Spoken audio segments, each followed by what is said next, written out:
अपने एक दिवसीय दौरे पर बेगूसराय पहुंचे नेता प्रतिपक्ष विजय सिन्हा ने बिहार सरकार और बेगूसराय जिला प्रशासन पर जमकर कटाक्ष किया।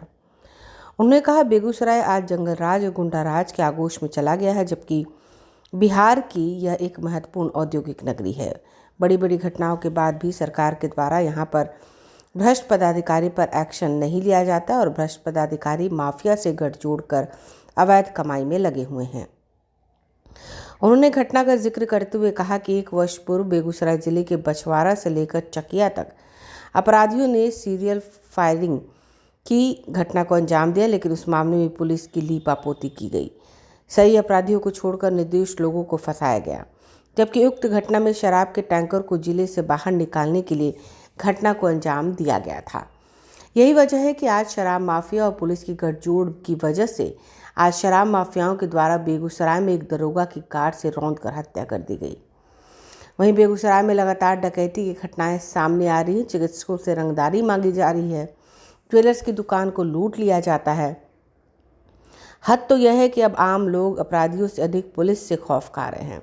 डर की वजह से थाने तक जाने से भी कतरा रहे हैं। आलम यह है कि 1 साल के अंदर बेगूसराय में 1 दर्जन से अधिक बलात्कार की घटनाएं हुई, जिसमें 2 गैंग रेप शामिल हैं।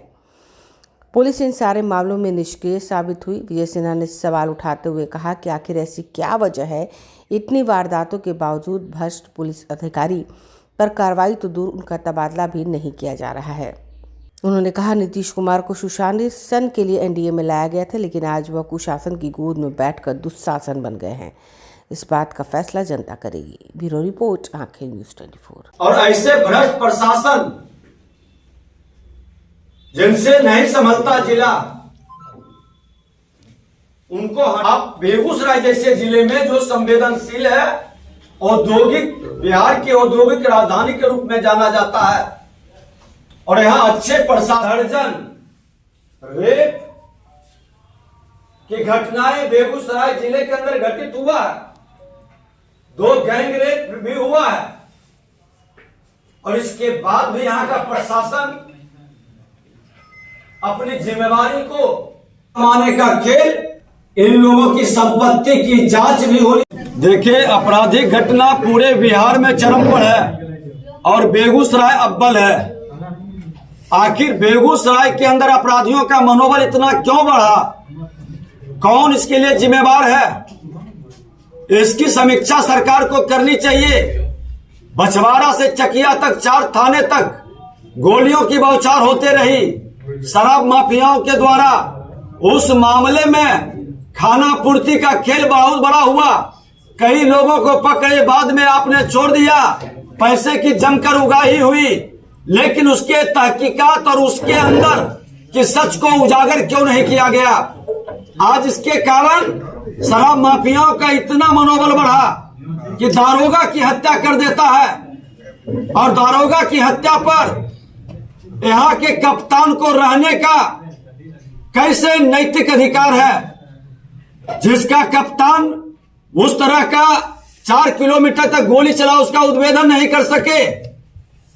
माफियाओं को बार बार घटना को अंजाम देने का अवसर देते रहे, पुलिस का और माफियाओं का गठजोड़ चलते रहे, तो ऐसे भ्रष्ट लोगों को सरकार क्यों नहीं हटा रही है? और इनकी संपत्ति को जब्त कर करके इन पर कार्रवाई क्यों नहीं कर रही है?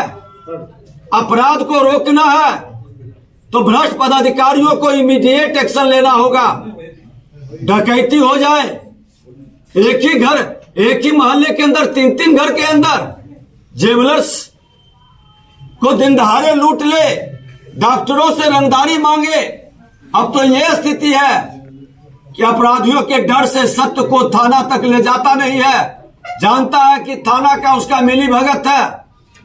फिर से जंगल राज को गुंडा राज में बेगूसराय के अंदर पूरी तरह से तब्दील कर दिया। 1 दर्जन से ज्यादा बच्चियों के साथ, खास करके नाबालिग बच्चियों के साथ बलात्कार की घटना घटित हो, अपराधियों के मन में दहशत तक नहीं है।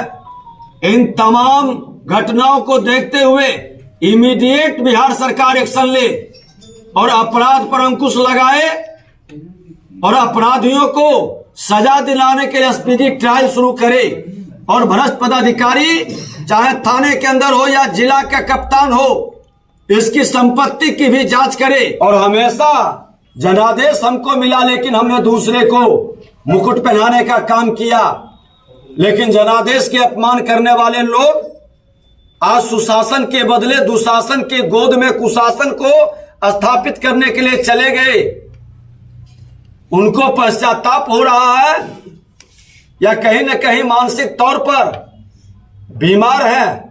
और ऐसे लोगों को जनता का जनादेश प्राप्त करना चाहिए और जनता के जनादेश का निर्णय स्वीकारना चाहिए कि जनादेश भारतीय जनता पार्टी के नेतृत्व में सरकार चाहती है या ये महागठबंधन के नेतृत्व में सरकार चाहती है। भारतीय जनता पार्टी सुशासन के लिए लाया था।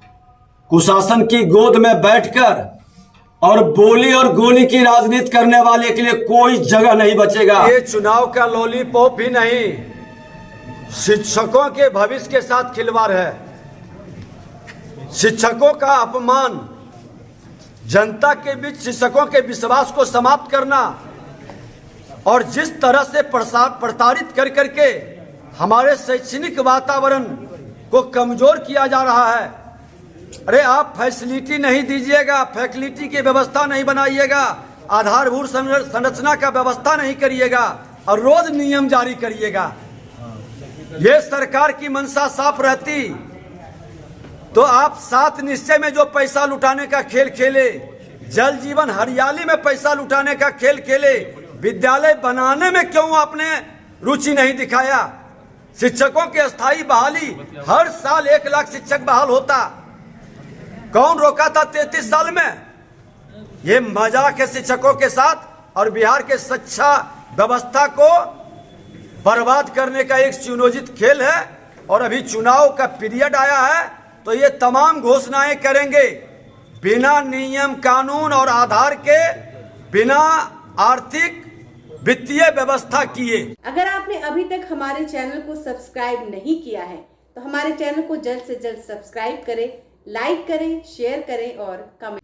अगर आप भी अपने दुकान, प्रतिष्ठान, school, college, coaching centre, restaurant, cafe का विज्ञापन देना चाहते हैं, वो भी किफ़ायती दर पर, तो आंखें न्यूज़ 24 लेकर आया है आपके लिए एक सुनहरा मौका। आंखें न्यूज़ 24 न्यूज़ पोर्टल की दुनिया में बिहार का सबसे उभरता हुआ चैनल, जहां बिहार झारखंड से जुड़े तमाम बड़ी खबरें देखने को मिलती है। तो देर किस बात की, आज भी जुड़े आंखें न्यूज़ 24 के साथ। संपर्क करें हमारे व्हाट्सएप नंबर 8935876430 पर।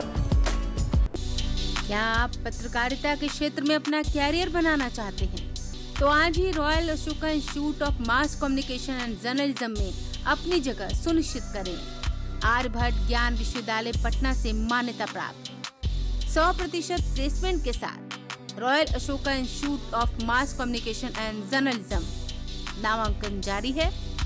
हमारा पता है DS/16 गायत्री मंदिर के समीप, कंकड़बाग, पटना 8,20,000। आप हमें संपर्क भी कर सकते हैं। हमारा मोबाइल नंबर है 9955456126।